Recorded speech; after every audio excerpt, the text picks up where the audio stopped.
കരുണയുള്ളവനായിരിക്കുക. എന്തൊക്കെയാണോ നമ്മൾക്ക് ലഭിക്കേണ്ടത് അത് നമ്മൾ ചെയ്യുക. ക്ഷമിക്കുക, നിന്നോട് ക്ഷമിക്കും. അതുപോലെ സ്നേഹിക്കുക, നിന്നെയും സ്നേഹിക്കും. നീ ആരെയും വിധിക്കരുത്, നീയും വിധിക്കപ്പെടുകയില്ല. ഇത്ര മനോഹരമായ സുവിശേഷമാണ് നമുക്ക് ലഭിച്ചിരിക്കുന്നത്. അതുകൊണ്ട് നാം വിധിക്കാതിരിക്കുമ്പോൾ, ക്ഷമിക്കുമ്പോൾ അല്ലെങ്കിൽ സ്നേഹിക്കുമ്പോൾ നമ്മൾ കരുണയുള്ളവരായിരിക്കുകയാണ്. അതുകൊണ്ട് പിതാവ് കരുണയുള്ളവനായതുപോലെ, പുത്രൻ കരുണയുള്ളവനായതുപോലെ അവൻ്റെ വഴിയെ നടക്കുന്ന നമുക്കും കരുണയുള്ളവനാകാം. കരുണയുള്ളവരായിക്കൊണ്ട് പരിശുദ്ധാത്മ ഫലങ്ങൾ പുറപ്പെടുവിക്കുന്ന മക്കളായി നമുക്ക് ഓരോരുത്തർക്കും മാറാം. അതിനുള്ള കൃപാവരം ലഭിക്കട്ടെ പ്രാർത്ഥിക്കുന്നു. പരിശുദ്ധ അമ്മയെ സഹായിക്കണേ. വിശുദ്ധ ഔസേപ്പ് പിതാവേ, ഞങ്ങൾക്ക് വേണ്ടി പ്രാർത്ഥിക്കണേ.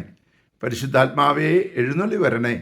പരിശുദ്ധ പരമ ദിവ്യകാരുണ്യത്തിന് എന്നേരവും ആരാധനയും സ്തുതിയും പുകഴ്ചയും ഉണ്ടായിരിക്കട്ടെ. ആമേൻ.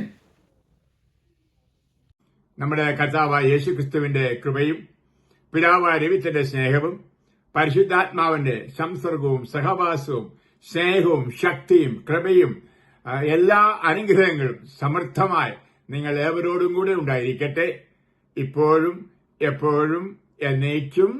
ആമേൻ.